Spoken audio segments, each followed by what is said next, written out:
सुबह की ताजी हवा में एक हल्की सी मिठास थी। गांव के बाहर बनी सब्जी मंडी में रोज की तरह हलचल शुरू हो चुकी थी। आवाजें, मोल भाव, ठेले खींचते मजदूर, सब कुछ सामान्य लग रहा था। लेकिन उसी सामान्य भीड़ में आज कोई खास शख्स मौजूद थी जिसका वहां होना बेहद असामान्य था। उसने साधारण कपड़े पहने हुए थे, बिना किसी सरकारी गाड़ी या सुरक्षा गार्ड के, एक आम महिला की तरह। उम्र करीब 35 साल, चेहरा शांत और आत्मविश्वास से भरा हुआ। लोग उसे देखकर बस इतना ही समझ पाए कि यह कोई बाहर की औरत है, लेकिन कोई नहीं जानता था कि वह इस जिले की डीएम काव्या शर्मा है। डीएम काव्या शर्मा सीधे एक ठेले के पास रुकती है जहां एक करीब 32 साल की महिला सब्जी बेच रही थी। महिला की मांग में सिंदूर, माथे पर हल्का पसीना और आवाज में मेहनत की थकावट थी। काव्या ने मुस्कुराकर पूछा, बहन, टमाटर क्या भाव दिए हैं? महिला ने नजर उठाई और बोली, आज टमाटर RS 20 किलो है बहन, आपको कितना चाहिए? तभी एक नन्हा बच्चा जो स्कूल यूनिफॉर्म में था दौड़ता हुआ आता है और उस ठेले वाली औरत से कहता है, मम्मा, मुझे स्कूल छोड़ दो ना, देर हो रही है, अगर लेट हो गया तो टीचर मुझे डांटेंगे। महिला ने सब्जी का तराजू किनारे रखा और बच्चे से प्यार से बोली, बेटा, थोड़ी देर ठहर जा, पहले इस दीदी को सब्जी दे दूं, फिर चलते हैं। बच्चा जिद करता रहा, नहीं मम्मा, अभी चलो ना प्लीज। डीएम काव्या शर्मा यह सब देख रही थी। यह सब देखकर उनका दिल पिघल गया। वो बोली, बहन, आप एक काम करिए, आप अपने बच्चे को स्कूल छोड़ आइए, तब तक मैं आपके ठेले पर खड़ी हो जाती हूं। ठेले वाली महिला ने संकोच करते हुए कहा, अरे नहीं बहन, आप क्यों तकलीफन लेंगी?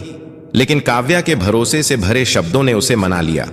वो बोली, ठीक है बहन, मैं इसे स्कूल छोड़कर जल्दी वापस आती हूं। और वह बच्चे को लेकर चली गई।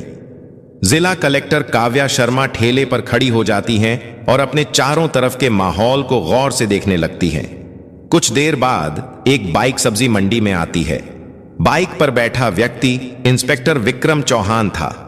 उम्र लगभग 40 साल, अपनी वर्दी के घमंड से भरा हुआ। इंस्पेक्टर विक्रम चौहान सीधा डीएम काव्या के ठेले के पास रुकता है और तेज आवाज में बोलता है, तू कब से यहां सब्जियां बेचने लगी? यहां तो एक दूसरी औरत सब्जी बेचा करती थी, वो कहां गई? काव्या इंस्पेक्टर से बोलती हैं, वो अपने बच्चे को स्कूल छोड़ने गई है। तभी वह सब्जी बेचने वाली औरत वापस लौट आती है। इंस्पेक्टर को देखकर उसके चेहरे पर घबराहट छा गई। वो सिर झुकाकर बोली, आज क्या चाहिए आपको इंस्पेक्टर साहब? जो भी मन हो ले लीजिए। इंस्पेक्टर ने हुक्म देते हुए कहा, 1 किलो टमाटर दे, 2 किलो भिंडी और 1 किलो गोभी भी देना। औरत ने बिना कोई सवाल किए जल्दी जल्दी सब्जियां तोल दी। इंस्पेक्टर बिना एक भी पैसा दिए अपनी मोटरसाइकिल पर बैठा और वहां से चलता बना। यह सब देखकर काव्या शर्मा हैरान रह गईं। फिर उसने सब्जी वाली से पूछा, बहन, उस इंस्पेक्टर ने सब्जियों के पैसे क्यों नहीं दिए और आपने उससे कुछ कहा क्यों नहीं? औरत की आंखों में गहरी मजबूरी साफ झलक रही थी।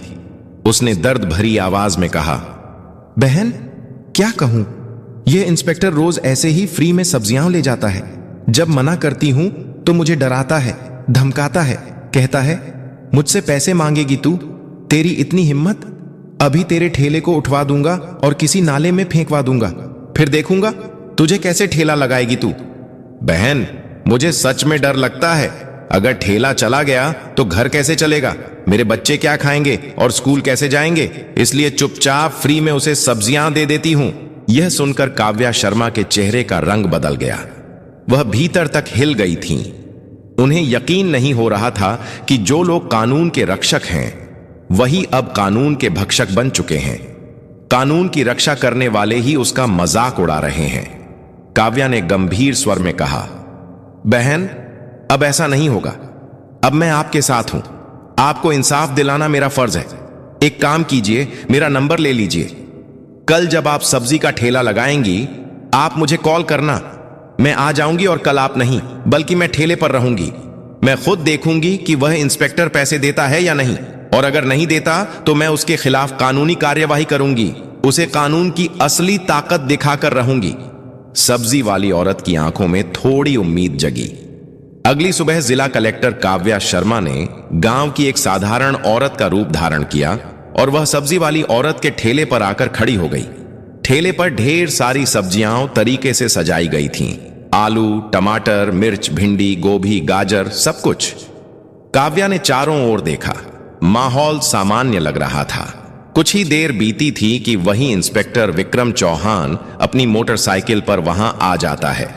उसने बाइक सीधे ठेले के पास रोक दी और घूरते हुए बोला, क्या बात है, आज फिर तुम यहीं? वैसे तुम उस औरत की क्या लगती हो? कल भी तुम यहीं खड़ी थीं और आज भी। काव्या ने धीरे से कहा, मैं उनकी बहन हूं। आज उसे घर पर कुछ जरूरी काम था, इसलिए मैंने कहा कि ठेले पर मैं बैठ जाऊंगी। इंस्पेक्टर ने एक गंदी मुस्कान के साथ कहा, ओ, तो तू उसकी बहन है, मगर तू तो उससे भी ज्यादा खूबसूरत है। तू बहुत प्यारी लग रही है। आज फिर उसने बेहुदा लहजे में कहा, वैसे छोड़ो ये सब, मुझे 1 किलो गाजर चाहिए, साथ में थोड़ा धनिया और मिर्च भी देना। काव्या ने कुछ नहीं कहा, चुपचाप सब्जियां तौलकर उसके हाथ में दे दी। जैसे ही इंस्पेक्टर सब्जियां लेकर जाने को हुआ, काव्या ने तेज और सख्त आवाज में कहा, रुकिए इंस्पेक्टर साहब, आपने अभी तक सब्जियों के पैसे नहीं दिए। सब्जियों के पैसे दीजिए, ऐसे नहीं चलेगा। इंस्पेक्टर झुंझला गया, गुस्से से पलटा और बोला, कौन से पैसे? मैं तो रोज फ्री में लेता हूं, अपनी बहन से पूछ लेना, वो तो कुछ नहीं कहती और तुम ज्यादा जुबान मत चलाओ मेरे सामने। वो फिर जाने को मुड़ा, लेकिन काव्या की आवाज अब और तेज हो चुकी थी। आप मेरी बहन से चाहे जैसे लेते हो, लेकिन मुझसे नहीं। सब्जियों के पैसे देने होंगे। हमें भी पैसे खर्च करके ही ये सब्जियां लानी पड़ती हैं, और अगर हम एक दिन भी सब्जी ना बेचें तो हमारे घर का चूल्हा नहीं जलता। आप जैसे लोग फ्री में सब्जी लेकर हमारे पेट पर लात मारते हैं। इंस्पेक्टर साहब, इतना सुनते ही इंस्पेक्टर विक्रम चौहान के गुस्से का पारा चढ़ गया। उसकी आंखें गुस्से से लाल हो गईं। बिना कुछ सोचे समझे उसने गुस्से में आकर एक जोरदार थप्पड़ काव्या शर्मा के गाल पर जड़ दिया। थप्पड़ इतना तेज था कि काव्या एक कदम पीछे लड़खड़ा गई। आंखों में आंसू भर आए, लेकिन उसने खुद को संभाल लिया। उसके चेहरे पर दर्द था, पर उससे कहीं ज्यादा आत्मसम्मान की चोट थी। अब चुप रहने का समय नहीं था। कांपती लेकिन दृढ़ आवाज में काव्या बोली, आपने एक महिला पर हाथ उठाकर बहुत बड़ी गलती की है। इसका अंजाम भुगतना पड़ेगा आपको।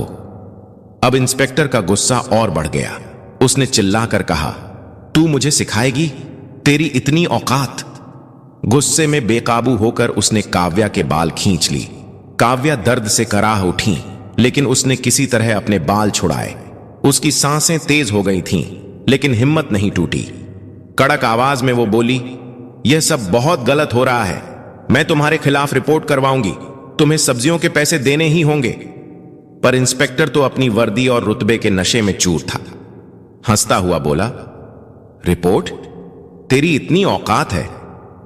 तू एक मामूली सब्जी बेचने वाली और मैं थाने का इंस्पेक्टर। मैं तुझे यहीं खड़े खड़े खरीद सकता हूं। ज्यादा जुबान चलाई तो उल्टा तुझे ही जेल में डाल दूंगा। इतना कहकर इंस्पेक्टर ने मोटरसाइकिल स्टार्ट की और वहां से चला गया।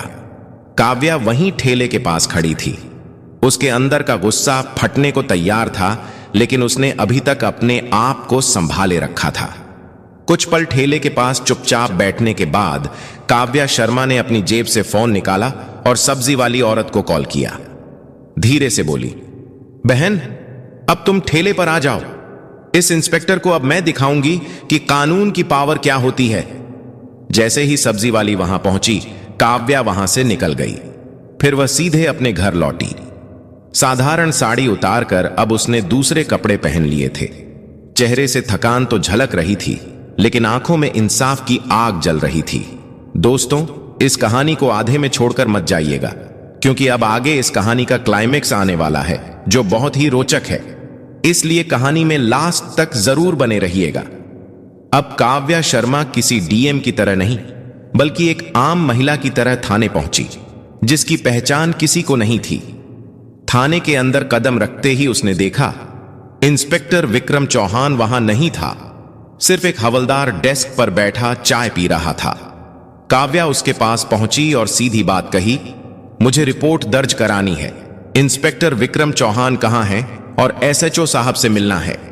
हवलदार ने जवाब दिया, इंस्पेक्टर साहब कुछ काम से घर गए हैं और एसएचओ साहब फील्ड विजिट पर निकले हैं।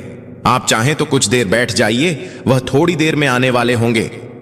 काव्या चुपचाप एक कोने में पड़ी बेंच पर बैठ गई।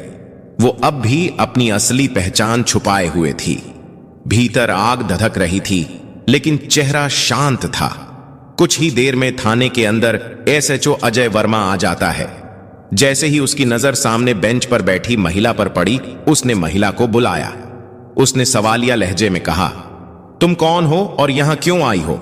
काव्या ने उसी शांत स्वर में जवाब दिया, साहब मुझे रिपोर्ट दर्ज करवानी है। अजय वर्मा ने कहा, अच्छा मेरे केबिन में चलो।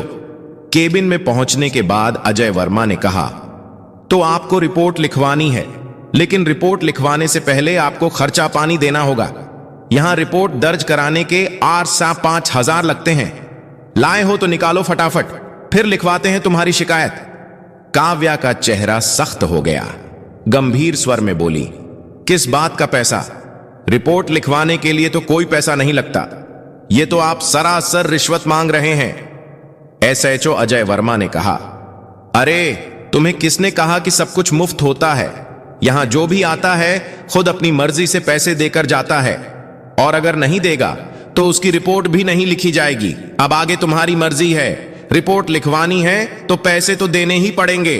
काव्या ने गहरी सांस ली, फिर बिना कुछ कहे जेब से 5,000 निकालकर एसएचओ के सामने रख दिए और बोली, लीजिए अब रिपोर्ट लिखिए।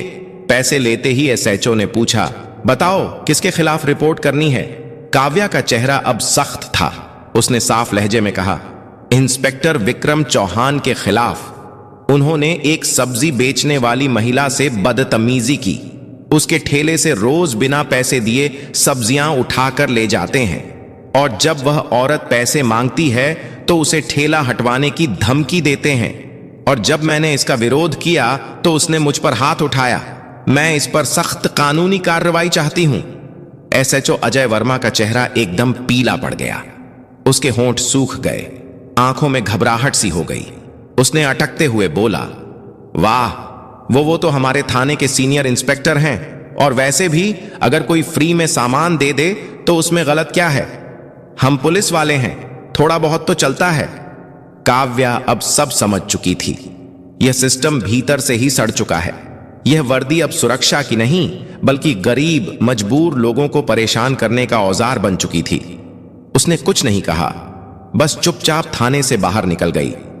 लेकिन उसकी आंखों में अब एक अलग चमक थी, जैसे कोई तूफान आने वाला हो। अगले दिन सुबह डीएम काव्या शर्मा अपने असली रूप में आ चुकी थीं। वह वर्दी पहनकर गवर्नमेंट व्हीकल से सीधे उसी थाने में जाने के लिए निकल पड़ी। उनके साथ उनका सरकारी काफिला और उनके सुरक्षा कर्मी भी थे। जैसे ही DM Kavya Sharma police station पहुंची, अंदर खलबली मच गई। जो स्टाफ उन्हें कल तक एक आम औरत समझ रहा था, आज उन्हें देख पहचान ही नहीं पाया। थाने के मुख्य हॉल में प्रवेश करते ही काव्या की पैनी नजरें सीधे इंस्पेक्टर विक्रम चौहान और एसएचओ अजय वर्मा पर पड़ी। दोनों वहीं खड़े थे, जो कल तक वर्दी के नशे में चूर थे, लेकिन आज उनके चेहरे पर हवाइयां उड़ने लगी थीं। विक्रम चौहान घबराकर बोला, मैडम आप कौन हैं? अजय वर्मा ने भी कहा, आप तो कल भी आई थी ना रिपोर्ट लिखवाने। काव्या की आंखों में अब अधिकारी की गरिमा और संकल्प की चमक थी। उन्होंने ठहरे हुए स्वर में कहा, मैं हूं इस जिले की डीएम काव्या शर्मा, और अब मुझे सब कुछ पता चल चुका है कि तुम दोनों मिलकर गरीबों को डराते हो, रिश्वत मांगते हो और अपनी वर्दी की आड़ में अत्याचार करते हो। दोनों अधिकारियों के चेहरे से रंग उड़ गया।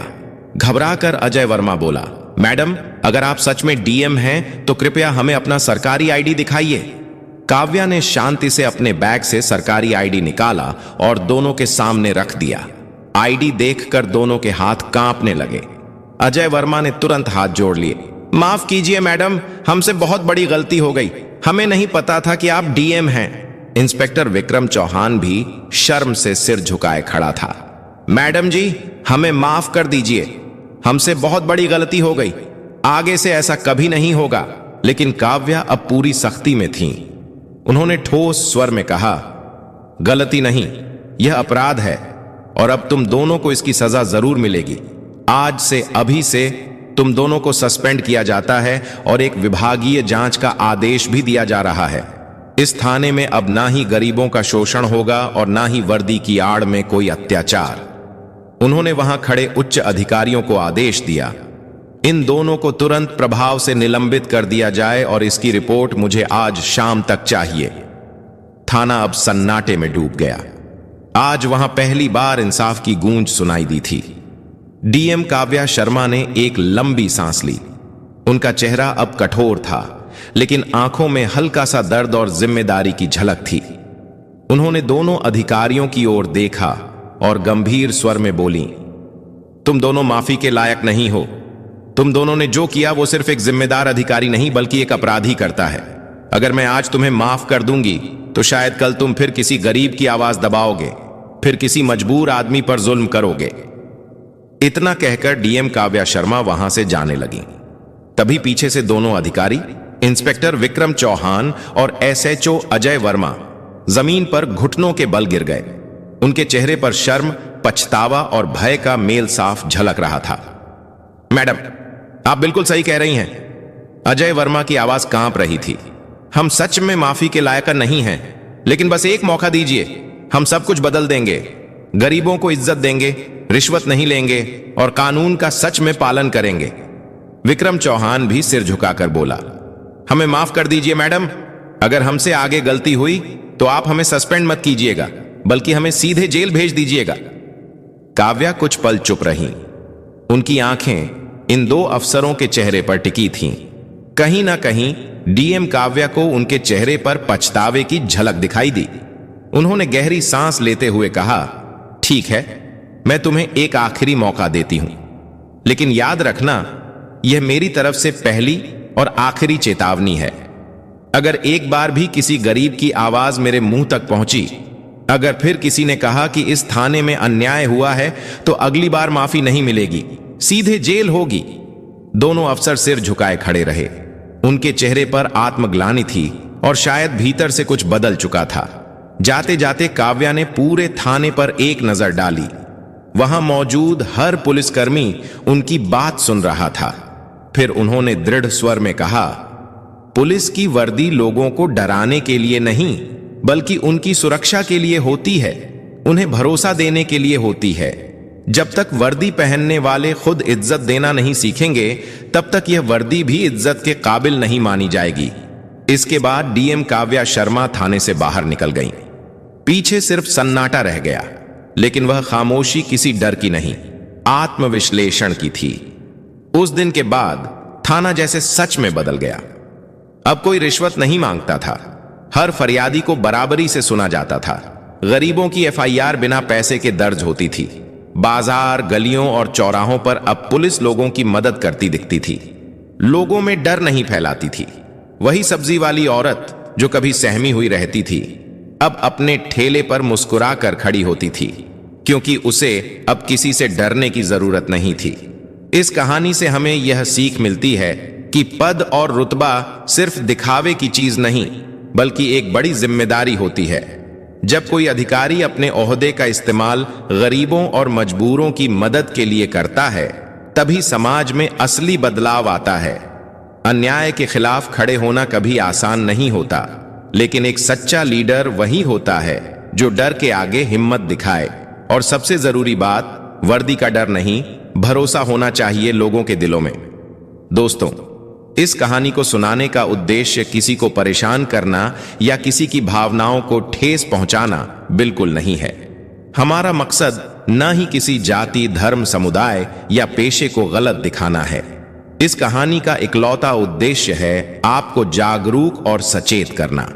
अगर आपको यह कहानी पसंद आई हो तो इसे लाइक करें, हाइप करें, और अगर आप चाहते हैं कि गरीबों की आवाज दबे नहीं बल्कि और लोगों तक पहुंचे, तो इस कहानी को ज्यादा से ज्यादा शेयर करें। आपका एक शेयर किसी की चुप आवाज को एक बुलंद सच्चाई बना